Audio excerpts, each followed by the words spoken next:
Thank you so much for inviting me. And thank you so much for always shedding light on this very important topic. It's indeed very difficult to be present in these meetings, but I do believe it's also a battle of despair.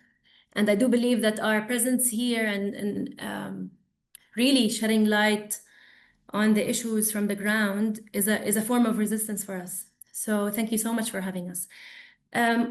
Let me start by giving a general context on the Arab region. So we probably win the most awards of the highest, the most, and the least peaceful. So we are the most rapidly urbanizing area in the world. We have the highest rates of population growth. We're also we're strategically located. We're very resource rich in the Arab region, which attracts a lot of interventions and foreign interventions into our region. We are ranked as the least peaceful region in the world for 10 consecutive years. We've also have the highest rate of forcibly displaced peoples across regions, as you can see in this diagram in front of you, followed by different regions in Africa, the Americas, Asia, so forth.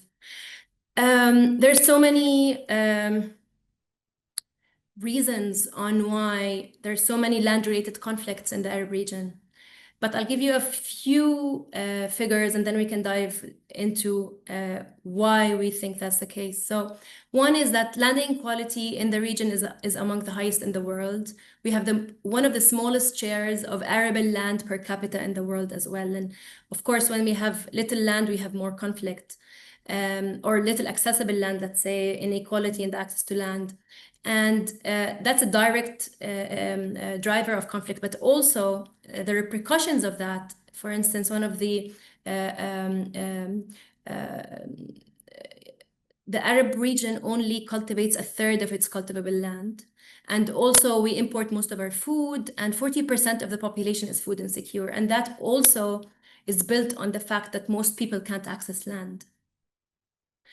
It's very important to look at this topic, and a lot of the previous academia research that has been done, it was done by people who are outside of this region, and there's a problem in that, because a lot of the times there was misdiagnosis because of the linguistic challenges, and thus you get poorly crafted conflict resolution mechanisms, which can inflame the conflict. So it's really important to always correct the narrative from a first-hand experience, from people and communities that are impacted by these conflicts. For instance, if we talk about land and conflict in the Arab region, the dominant narrative in previous research was that there's a problem between ethnicities and religions, but in reality, a lot of it is the entrance of capital into old rural relationships between farmers, pastoralists, owners, and labor, and it changed the relationship, which had caused more tension. And this change in the mode of production had came with colonialism and then later through neocolonialism. So what we did in the past 2 years was to develop a regional study about land and conflict. We looked at the nexus, we looked at the main drivers of this conflict, we looked at case studies, and then we created a typology. We classified these conflicts and we came out with recommendations, and we're going to publish a paper at the end of this year, and we will send it, we will maybe with you and Habitat's help, we can send it to everybody on this call. So we looked at 12 case studies. They were national, local, international. We looked at land as a cause for conflict, and then also the impact of conflict on land, to come out with the entire cycle of or the relationship between land and conflict.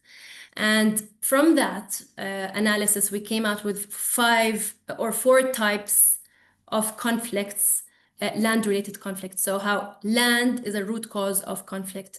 So the most dominant was how the capitalism changed agrarian land relations. Okay, and we saw this in different countries, and in different communities in the Arab world. And of course, this comes because of the commodification of land that was brought initially by colonization and then pushed by a lot of institutions and governments in the region. The second was, urban encroachment over land that was, traditionally owned or accessed by different groups of people. A third typology was settler colonialism and occupation colonialism, as we see in Palestine, South Lebanon, Iraq, and these areas. And the fourth one was the inequality in the access of land, when land reform happens in a skewed way and investments happen in an unequal way in the region. Of course, there are different also types for the effects of conflict on land, and mostly the disruption of rural livelihoods, the productive capacity of land, losing housing and property rights. And what we've noticed is that big regional conflicts can come out with land issues that in turn produce more conflict on the local level. So it becomes like a vicious cycle in different areas. And it can become continuous at different degrees. Some of the lessons we've learned is that, of course, there are a lot of internal, but there's a lot of external structural factors that are driving conflicts in the region. Extraterritorial obligations are not respected, or almost not entirely not respected.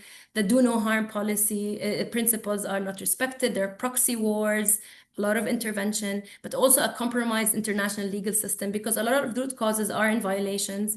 And then we have also weak and politicized conflict resolution processes, and there's a lot of lack of local ownership over these resolution processes. And also we've seen that the triple nexus approach we've been involved in as APN for a long time in the formation of these concepts, adopted by many platforms, has never been, or we can't say it's never been, but a lot of the times has not been implemented accurately in our region. And we can see in Palestine now what's happening, where we're not talking about just peace, we're also down to the level of talking the entrance of humanitarian aid, let alone development and justice and peace. So we came out with a lot of recommendations that have to do with land management and administration. You can see in front of you. I don't want to go through all of them because I have very limited time. Of course, about dispute mechanisms, conflict analysis, and transitional justice, and also recommendations about how international cooperation and aid actors should be acting in these situations. And of course, one of the main themes of our recommendations about international law and protection. So ending settler colonialism, occupation, and foreign military intervention, which is unlawful, and also the return, restitution, and protection from forced displacement. Now, I want to move into speaking a little bit about Palestine, where I come from. As you know, Palestine had, throughout the years, the indigenous population of Palestine, the indigenous Palestinians have lost a lot of access to their land, or the majority of that. So in 1948, Palestinians could not access 77% of historic Palestine. But what is also alarming today is that Israel had announced and to start annexing Area C and B, which is 82% of the remaining West Bank, as well as Gaza. And we've seen this in the announcements across different government personnel. And when we combine Area B and C as well as Gaza, Israel would ultimately control 96.2% of historic Palestine. And we've also heard the concept of Greater Israel. We've also seen how this has been impacting the entire region. If we look at water, all Palestinian water is under occupation. Even the rainwater is under occupation. And we see in Palestine maybe the longest protracted conflict or occupation that we have seen in our modern history, and as well as one of the biggest populations of forced displaced refugees. Maybe 6 million is registered in UNRWA, but there are much more refugees who are not registered. Of course, like every settler colonial project, there are many narratives, and the narrative for Palestine to enable this occupation was a land without a people for a people without a land. And probably all of you know that Palestine had one of the oldest agricultural heritages in the world, not only in this region. So 90% of the olive orchards in Palestine are older than Israel, and Palestine dominated a lot of the fruit markets, especially the global orange market in 1923. The majority of Israeli attacks are against the Palestinian agriculture sector, and I'm going to speak a little bit about this because this is the crux of our work. So there's a systematic attack on trees and agriculture to erase Palestine's heritage, to expand colonial structure, to destroy Palestinian livelihoods, of course, and to weaponize food. And this is what we see very clearly in Gaza, but also in the West Bank. And we've heard quotations about turning, Nablus and Qalqilya and Jenin into Jabalia and, different cities in Gaza.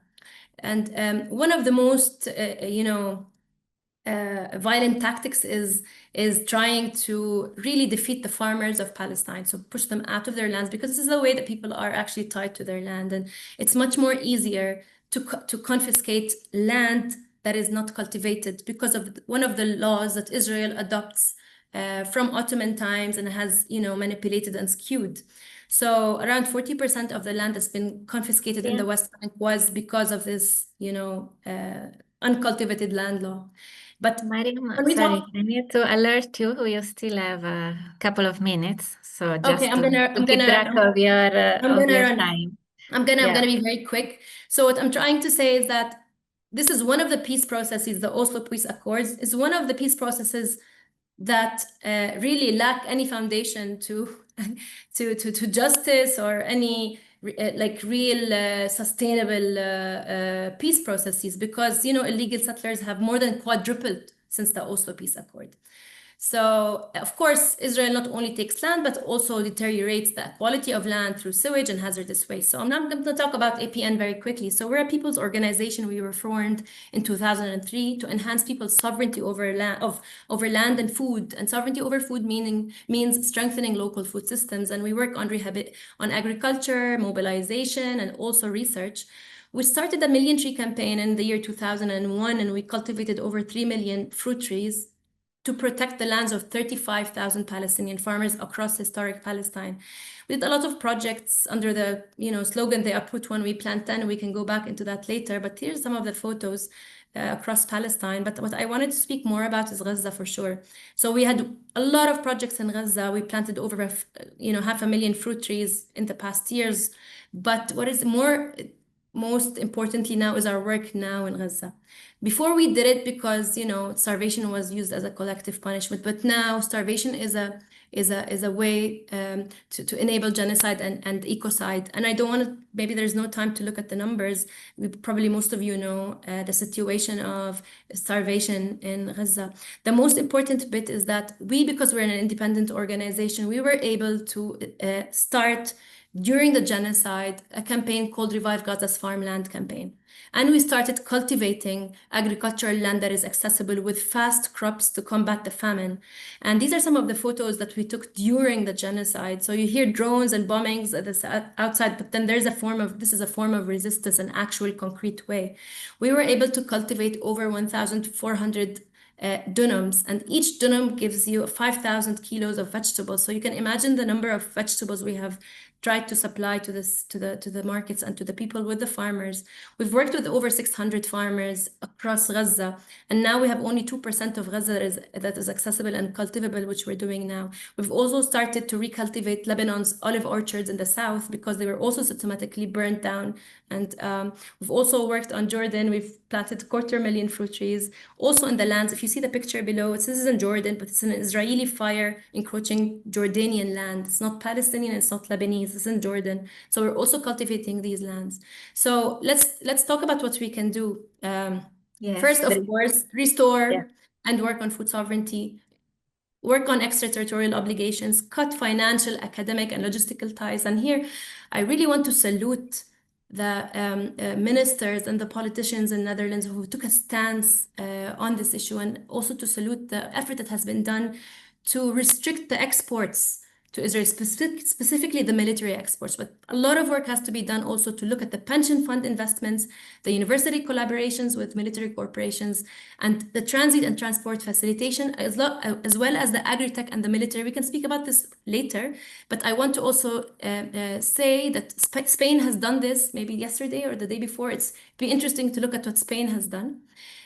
Also to help us in our campaign for the entry of seeds into Gaza. Israel has forbidden the entry of seeds since 2 years now. They don't allow seeds into Gaza, something that the EU could help and the Netherlands could help and everybody, all actors should help us in. And lastly, to work to integrate the ecocide, like genocide in the legal framework or in international law. Thank you so much. And I'm sorry, maybe I took more time. Thank you.